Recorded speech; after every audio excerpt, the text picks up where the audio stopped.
के इस्लाती एजेंडे और हमारे जो SES होम साहब हैं, उस्मान महसूद साहब, इंस्पेक्टर जनरल जैन खराजात, एडिशनल इंस्पेक्टर जनरल जनाब हामिदुर रहमान, उनकी गाइडेंस के अंदर टीम डिस्ट्रिक्ट जेल मानसहरा ने जो इंस्ट्रक्शंस थी उनके मुताबिक सूबे में पहली जेल थी जहां पर मॉडल इंटरव्यू रूम का क़याम अमल में लाया।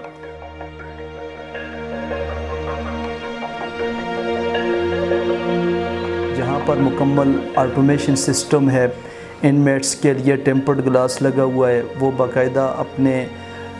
मुलाकात के लिए जब आते हैं तो अपने रिश्तेदारों से, अपने दोस्तों से बैठकर इज़्ज़त के साथ मुलाकात करते हैं, उनको देख भी सकते हैं,